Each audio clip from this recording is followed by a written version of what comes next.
welcome, Matthew, and thank you for coming, responding to this new program we are starting with you.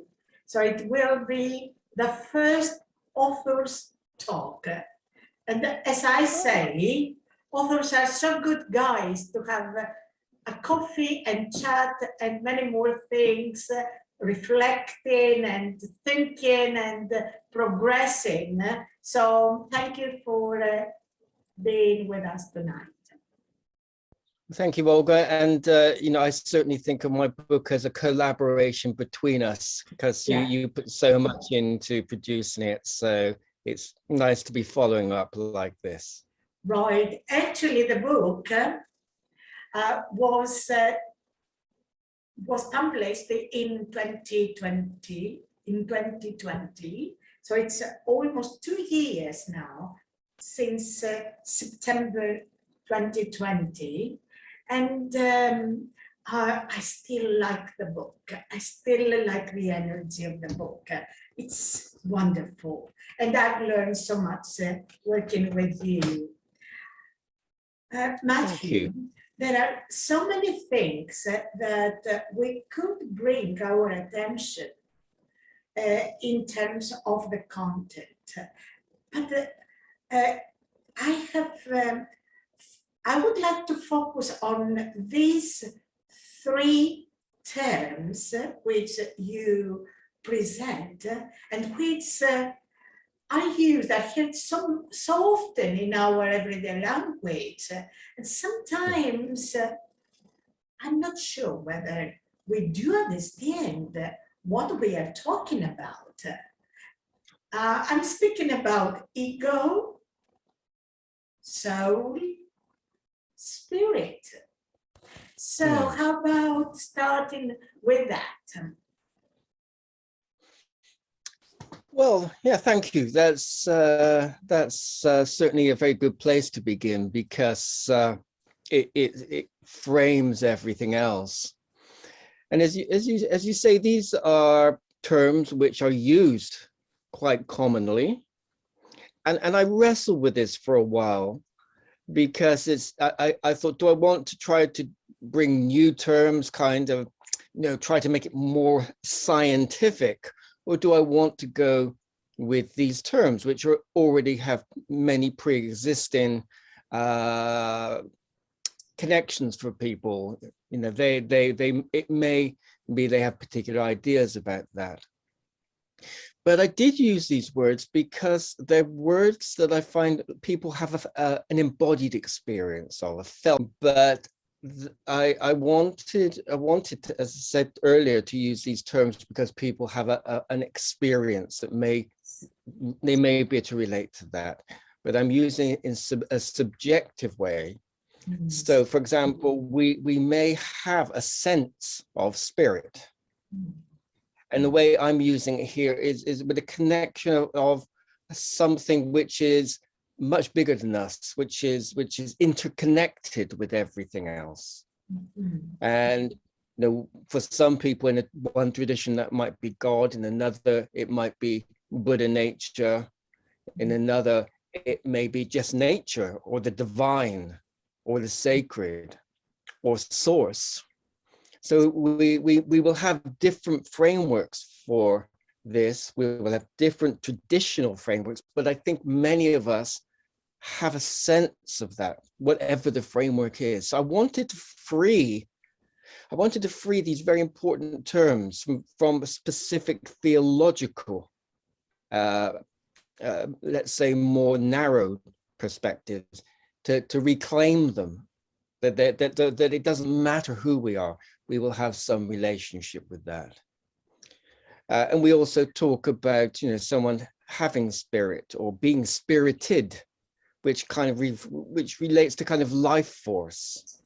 We talk about the inner spirit of somebody. So that's the way that I'm using it. It's really connecting it with something that we will all have some kind of relationship with, but much bigger than our small selves that we tend to think of in our everyday life. Soul is something I've been I've been researching for years, many years, different traditions, understanding of soul. But again, here I'm using it in a very specific way that we will all have a sense of a deeper self. It's not the same as spirit, but it's more personal, much more personal. And we could say that that aspect of self has a life of its own. It reveals itself in dreams. It reveals itself in our interactions with the world.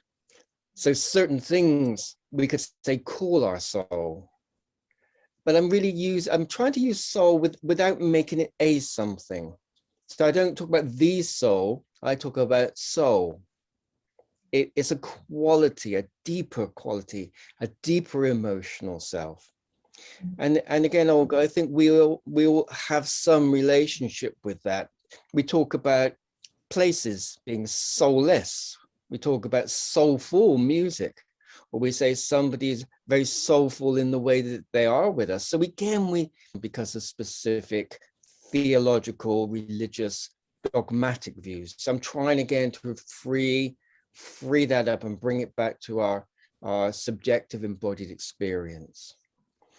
And then out of that, and we could say that each unfolds out of the other. Soul unfolds out of spirit, and ego develops out of soul. And that's a separate sense of self, a particular identity. So your identity as Olga, my identity as Matthew, we've been shaped in a certain way that we could say the way we've been shaped becomes the habits that we live in. And those habits can become very, very solid for us. And, for some people, it's very difficult for them to break out of ego in that way, to connect in with the deeper parts of themselves. But one of the things about ego is it tends to be oriented keeping us safe. What is known, soul, this quality of soul wants us to grow. This title I use, Transitions to Wholeness. Soul has a quality in it, a life force that wants to live fully. And so we can end up with a conflict between soul and ego. Ego, keep safe, this. It's how we've learned to be in the world, how we've learned to keep ourselves safe in the world, but it doesn't make it wrong.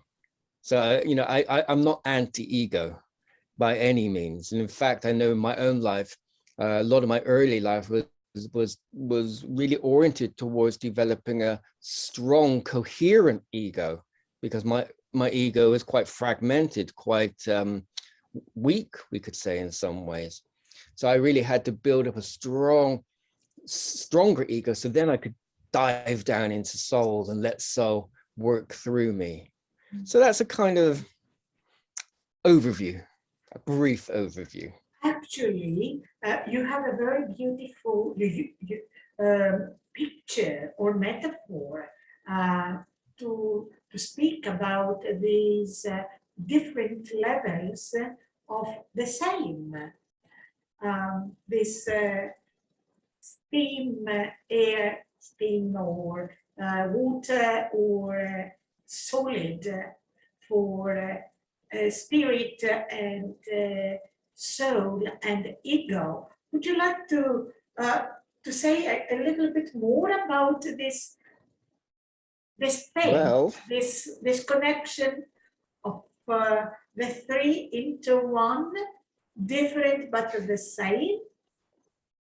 Yes, it's here in my book that I've described this. So just to show everyone, there's the diagram there. Yeah. That and these are metaphors, of course. They're not the exact correspondences. So spirit is quite subtle. I think it's very powerful, but it's subtle. Our experience of that, like subtle energy, like something almost like a sense of continuity of consciousness. And I describe this as being like steam, whereas soul is like water. So it's the same thing, you know, steam and water are the same thing in different states. And I use the term water because it's very often used in, for example, Jungian psychology. They talk about the unconscious, and the soul is very much like the unconscious in a way. Yeah, it's like water, the waters of life, you know, the deeper waters of life. That soul, you know, soul is what you know, we say it's our mojo. It's what excites us. It's what brings us alive, and it doesn't matter.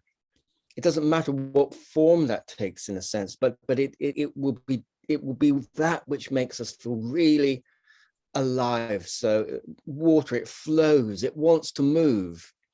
And the other thing I like about using that as a metaphor is water always wants to go to the deepest place. You know, if you have water going down a mountain, it doesn't stop halfway and hang out. It will find the deepest place that it can go before it settles. So this metaphor is about going into the depths as well, our internal depths, our watery depths. And then ego is more solid. So it's a little like ice. We can even say it has a kind of a little bit of a frozen quality. It's because it gets very solid for us. Again, you know, I can think, well, I'm Matthew, and this is what I like, and this is what I don't like, and this is what's important for me. This is what is not important for me, and in a way, these are habits that are solidified and I've identified with. I like to think, for example, Matthew Appleton is a project, which is being a project for spirit. And Olga, you are a project for spirit. We're project in a way for us to grow. It's like that the ego then has to become more fluid. But it's still, you know, we need a solid sense of identity to navigate in the world. And you know, otherwise it would be incredibly chaotic.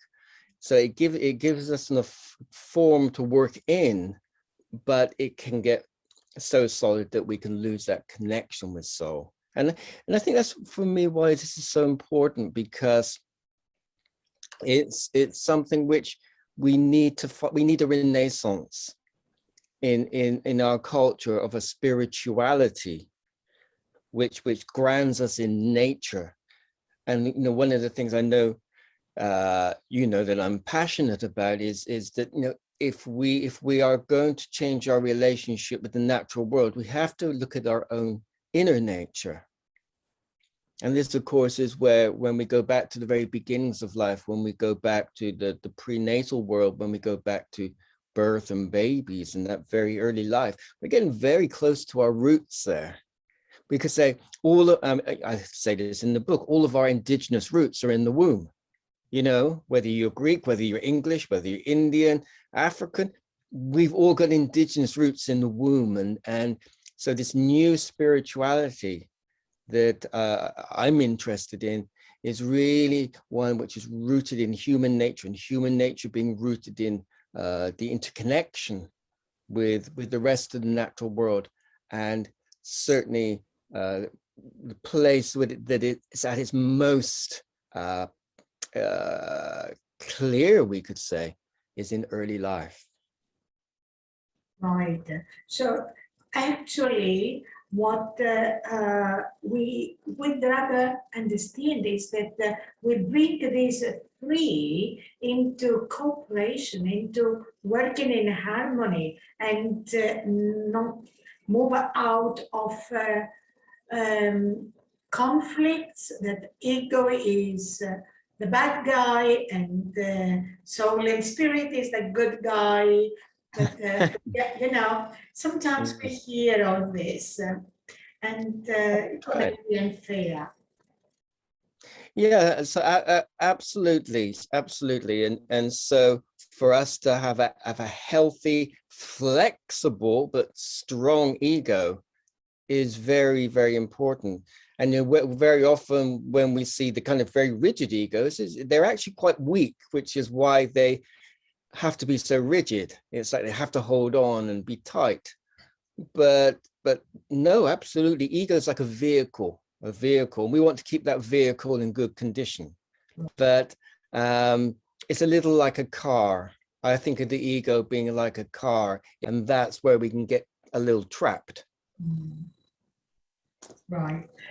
You say that you speak about the ego, and then you say in the book that there are two different aspects, the body ego and the mental ego. Yes. So can you bring a little bit more to that? Yeah, well, I think this is particularly important when we think in terms of prenatal life and very early life, because there is a body ego there. There is a sense of an embodied self that's having an experience. And, you know, we can go back right back to even that forming at the cellular level. And then it's getting more identified with the growing embryo and fetus. And I use the term prenate to acknowledge there's a person there as opposed to just a biological entity. But there's a body ego out of which our more cognitive mental ego starts to frame our experience. And this is so important to realize, because if we think of the very first cells are interacting with their environment, so they will carry certain qualities from that environment. They may be, for example, stressed, contracted because of a lot of stress. They may be very toxic, or they may be very radiant and pulsating. And those cells, as we grow, each cell, when we begin to get cell division, carries the original imprints there. So we develop a body ego, we develop a felt sense of ourself, which will also have a relationship later on with how our neurology functions. Is the world safe? You know, or is the world very dangerous? So we are the way that our autonomic nervous system develops is actually rooted in these very early felt sense experiences of life. And so this is what we call the body ego.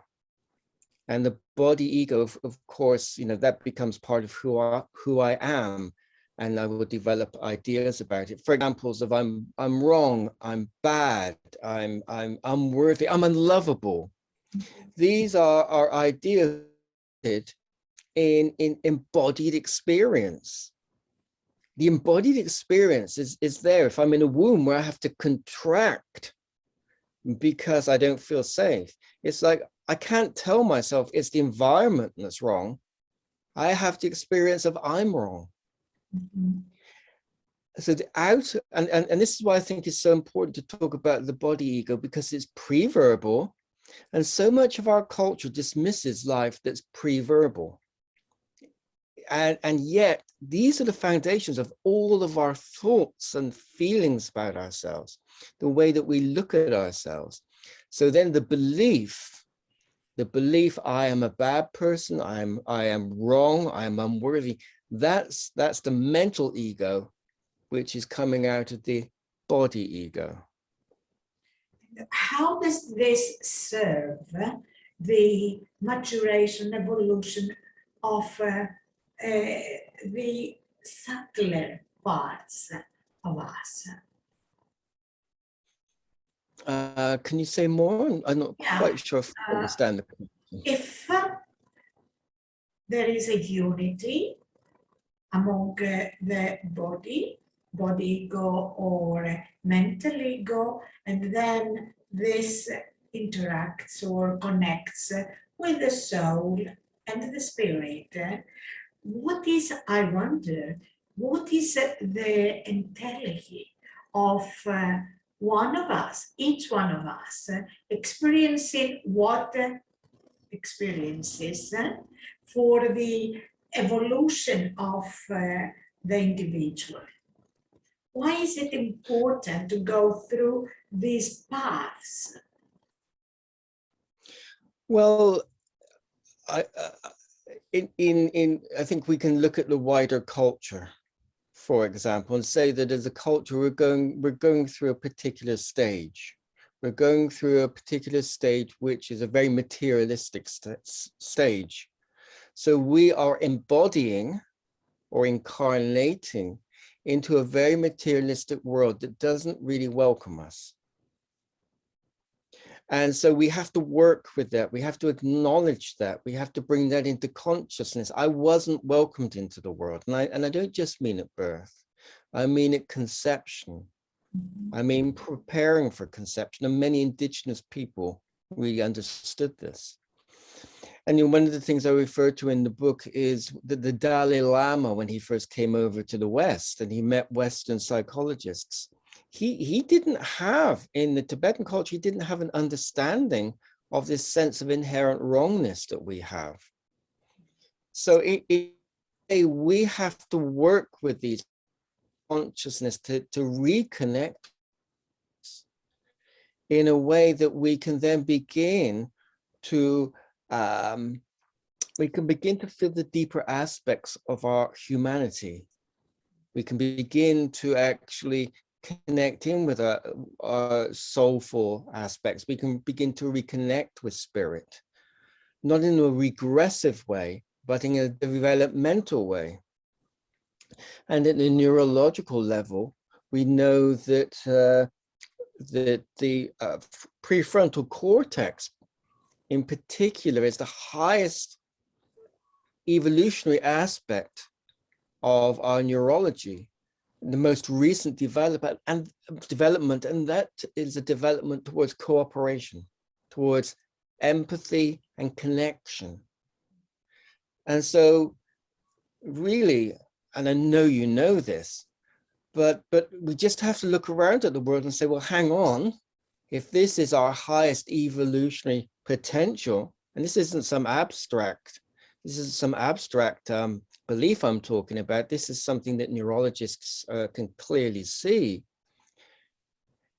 If that's our highest potential, to be interconnected and in relationship, what are we doing wrong here? And certainly that's why I do this work. It's a great motivation for me to say, we need to go back and we need to rethink what babies are, who they are, how we welcome them into the world.